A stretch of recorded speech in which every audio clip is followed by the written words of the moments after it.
Welcome to the Naples Community Church Podcast with Pastor Kurt Anderson. Thank you for joining us today. We hope you find this sermon inspires you, builds your faith, and gives you perspective to see God moving in your life. We trust God has great things in store for you. Enjoy today's message.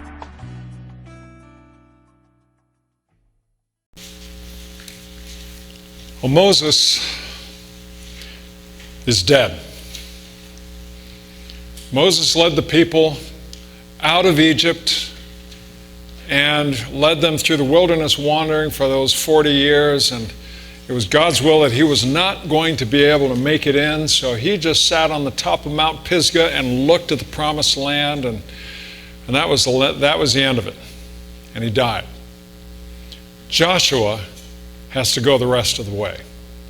Hear the word of God as Joshua receives his charge. After the death of Moses, the Lord's servant, the Lord spoke to Joshua, son of Nun, Moses' assistant. He said, "Moses, my servant, is dead. Therefore, the time has come for you to lead these people, the Israelites, across the Jordan River into the land I'm giving them. I promise you what I promised Moses. Wherever you set your foot, you will be on land I have given you. From the Negev wilderness to the south, to the Lebanese mountains in the north, from the Euphrates River to the east, to the Mediterranean Sea in the west, including all the land of the Hittites. No one will be able to stand against you as long as you live, for I will be with you, as I was with Moses. I will not fail you or abandon you. Be strong and courageous, for you are the one who will lead these people to possess the land I swore to their ancestors I would give them. Be strong and very courageous. Be careful to obey the instructions Moses gave you. Do not deviate from them, turning either to the right or to the left. Then you will be successful in everything you do. Study this book of instruction continually. Meditate on it day and night so that you will be sure to obey everything written in it. Only then will you prosper and succeed in all you do. This is my commandment. Be strong and courageous. Do not be afraid or discouraged, for the Lord your God is with you wherever you go." May God add his understanding to this hearing of his word. So coming out of Egypt, the people of God had this amazing experience of the dividing of the Red Sea, crossing on dry land. You've seen the movie, how it happened. Water on one side and the other, and the people going through. And then afterwards, the Egyptians were vanquished as the waters came crashing down upon them. They went on from there, and then they went to Sinai, and they heard the voice of God. God spoke and gave them the commandments. But along the way, well, life was so tough. They had to drink water out of rocks. They had to eat quail and manna every day. Imagine if it was just burritos every single day. And the people started griping and complaining. And they said to Moses and Aaron, his brother, "We've had enough of this. We want to go back to Egypt," what they called the flesh pots of Egypt. We want to go back where life was easy. Yes, it was hard for some, but it was just a few. For the vast majority of us, it was so good. We had all the food provided for us, we had life provided for us, and we lived just fine as slaves of Pharaoh. Let's go back and do that again. But Moses said that's not God's will. God's will is that we go forward into the land flowing with milk and honey, into the promised land, into Canaan. And so they reluctantly went along. So they're in the desert for decades, an awful long time. And very few are left who actually remember what happened at the Red Sea, actually remember what happened at Sinai. And there's a whole new generation of people. And as they're beginning to think about approaching the promised land, they sent spies in. They sent spies into Canaan. The spies came back, one representing each tribe of Israel. They came back and said, the cities are huge and fortified. The people are giants. And the grapes are as big as watermelons. It's amazing. We can't do this. We can't do it. That was the report of most of the spies. And in hearing this, and hearing how frightful it was to keep going into the promised land, the people, once again, want to go back to Egypt, where it was easy, where it was not challenging. And we weren't free there, we were slaves, but we ate well. Let's go back to Egypt. We don't want to take the chance of facing those people. 2 of them said, we can do this. Joshua and Caleb. Caleb, who was in his 80s. Caleb was the guy who said, I'll do it myself if I have to. Caleb and Joshua were the ones who said, we can do this. But Moses said, we're not going back to Egypt. We're going forward. We're going into the land that God has promised. And so the people were pretty much stuck. They had to keep going. So they approach. Moses is given a view of the promised land. From Mount Pisgah, he could see the Mediterranean glistening far in the west. And he handed the leadership over to Joshua. So now Joshua is the one. And Joshua doesn't have Moses there anymore. It's just him. For Joshua, it's like, who am I to do this? Who am I to be able to carry these people forward? The people are huge. The cities are fortified. Who am I? God says to him, be strong, be courageous, lead these people. Lead these people because that is my will for you. Not Egypt. Not the easy life. Not slavery. Not to live under the dictates of some bonehead Pharaoh. But to live with your master as your father. To live in the freedom that I intend for you. So Joshua receives that charge. Be strong and courageous. And God says, I will be with you. I'll be with you. Not a step that you take will I be absent from you. I'll be with you. But for Joshua, it's been years since they heard from God. It's been years since the crossing of the Red Sea. Years since Sinai. Let's face it, they live life as we do. We may have experiences in our lives where we knew that God was so very real to us. And we couldn't help but believe. But then day in, day out, life takes hold. And it seems God is silent. It seems like there's nothing there. And it seems like it's just us. And we begin to just listen to one another. We begin to wonder. We begin to doubt. And God just doesn't come interrupting our lives all the time, every time we need Him. So we wonder, is God really with us? Is it really true that He's never left us?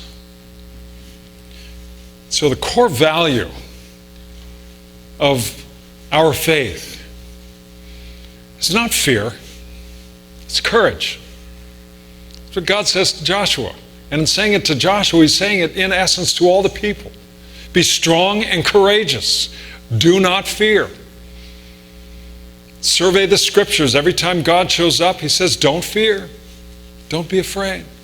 Fear is not the work of the Christian church. It's courage, which is a high virtue. It's courage that sees the fear, sees the fearful reality, feels the fear, but persists, goes ahead, does it anyway. Well, William McRaven, who wrote that little book I've been using as a guideline for this sermon series, had an experience in his SEAL training where they were on an obstacle course and everyone is being timed. And he's up 30 feet off the ground and there's a long nylon rope that goes down. It's pillared to the ground and he's 30 feet up and they all have to do this. And as I say, they're being timed. He's ahead of the clock and he jumps out on that rope, big thick nylon rope, jumps out on that rope, hangs underneath it, and makes his way down the rope. Well, down at the bottom is his instructor, who's so very disappointed in him. In essence, if he really had courage, he wouldn't do it the safe way. He would get on that rope and slide down head first. Head first, from 30 feet up, down to the ground. McRaven writes, life is a struggle, and the potential for failure is ever present. But those who live in fear of failure, or of hardship, or of embarrassment, will never achieve their potential. Without pushing your limits, without occasionally sliding down the rope head first, without daring greatly, you will never know what is truly possible in your life. Now, how did Christians ever get the reputation of being mamby-pamby? How did we ever get the reputation of being those who play it safe? None of the biblical heroes, none of the examples that were given in Scripture are those who play it safe. They try to not be dumb. Let's face it, there's a fine line between stupidity and courage. They try not to be foolish, but at the same time they try to be pushing their own personal limits, because that is what faith means. What it means to live by faith is to believe beyond what we see. So McRaven up on that platform, looking down. So 30 feet is approximately the top of this ceiling. Looking down and sliding down a rope head first, trying to keep his balance as he goes. And we all have such times where we are challenged to live life in such a way that reflects the exercise of courage, not of succumbing to fear. Theodore Roosevelt, in his famous address in Paris in 1910, set the tone with these words: "It is not the critic who counts, not the man who points out how the strong man stumbles or where the doer of deeds could have done them better. The credit belongs to the man who is actually in the arena, whose face is marred by dust and sweat and blood, who strives valiantly, who errs, who comes up short again and again, because there is no effort without error and shortcoming, but who does actually strive to do the deeds, who knows great enthusiasms, the great devotions, who spends himself in a worthy cause, who at the best knows in the end the triumph of high achievement, who at the worst, if he fails, at least fails while daring greatly, so that his place shall never be with those cold and timid souls who neither know victory nor defeat. And it's always a challenge. It's always a challenge that we, given the challenges and the opportunities and the hardships and difficulties and scary moments of life, that we persevere, that we move forward and do what we must to live life fully. So yesterday here in this sanctuary, we held a service for Mike Finkel. And Nanette, sitting here in the front row, has to make decisions about her life as she goes forward. And how many of you, having lost a loved one, a deeply loved other, has had to make the tough decisions to go forward, to keep going, rather than retreat and hide to some Egypt, but to go forward with the challenges that life has, to go forward and do the best you can, not without failing, not without stumbling, not without error, but to go forward and to believe that God is with you, that the Lord is with you and has not abandoned you. And this is true throughout our little congregation. So many of you who have been divorced and have had to go forward despite the economic hardship and the emotional hardship, who've been widowed and has to continue on despite everything that besets you at such a time. And yet the Lord is with you. And though we don't feel it, we don't experience it day in, day out, though we stumble, we're sweaty and bloody in the arena, and we fall and we fail, we get up and we keep going. But God is with us. I thought about this during this week as all of the news of the coronavirus came out. I thought about the providence of God, the overarching care of God. And you know how our dear brother Bill Buchanan, Bill and Ellie were on a cruise off the coast of Australia. They were in a cruise ship. It just so happens he had a freak accident, cracked his knee, and they had to come home early. And we all felt so badly for Bill and Ellie for coming home early. Maybe the providence of God was caring for Bill and Ellie at such a time as that. The stories of God's care, God's oversight, the stories that emerge when hardships occur, and we don't see the hand of God at work. But the Lord is with us. And every now and then, the Lord's, I believe, intentionally a little clumsy. He lets us see the withdrawal of His hand when He has been there and done something to protect us and to guard us.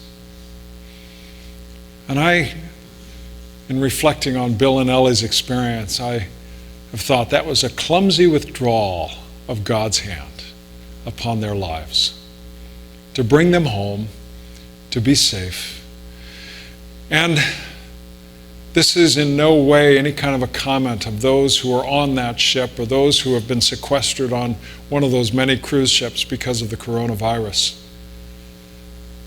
But I also believe that the Lord is with them. Lest we forget, when it's just us talking, when it's just the horizontal relationship, like the people in the desert, they can't imagine what the promised land is like. What they do know is Egypt. So in our time and in our place, what we do know is physical health. What we do know is trying to stay well. We do know trying to not get infected by whatever virus might be out there. That's what we know. What we don't know is the joys of eternity. We don't know the heavenly home that Canaan anticipates, that the promised land is the home that anticipates our heavenly home with Him.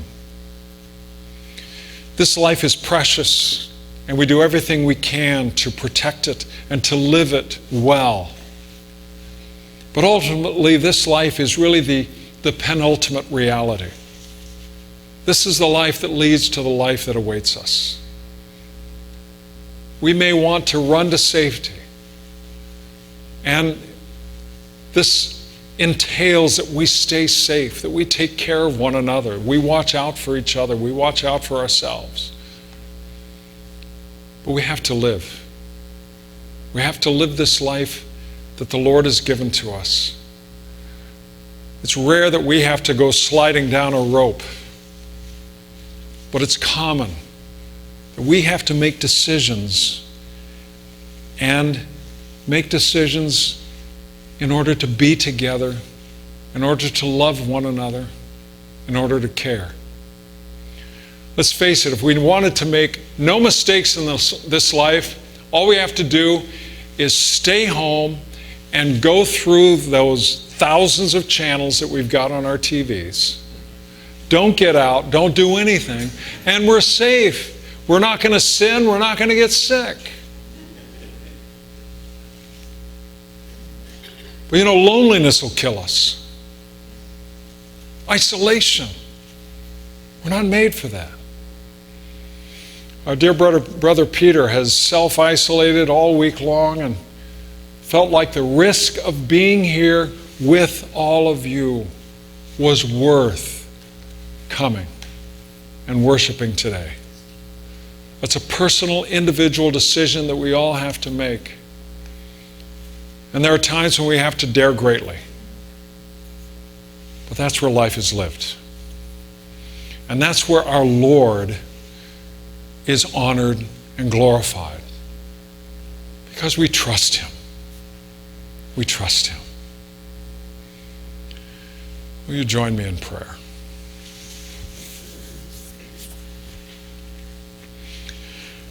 Oh, Father, show us that fine line between courage and foolishness. May we be a people of faith, not of foolishness. And may we be a people who endeavor to love under all circumstances. Even if we are sequestered, even if we must quarantine ourselves, may we use our phones. May we use our cards and letters. May we stay connected, O Lord. May we be a people that reflect the reality of your love at work within us.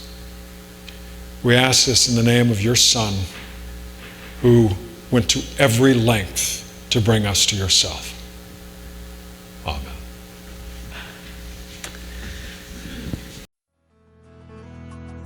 If you enjoyed today's podcast, there are a few things you can do. Be sure to subscribe, rate, and review this podcast. For more information, you can visit us online at www.naplescommunitychurch.org. If you happen to be visiting Naples, please drop in for our Sunday service at 10 a.m. We'd love to meet you. Thanks again for joining us. Have a fabulous day.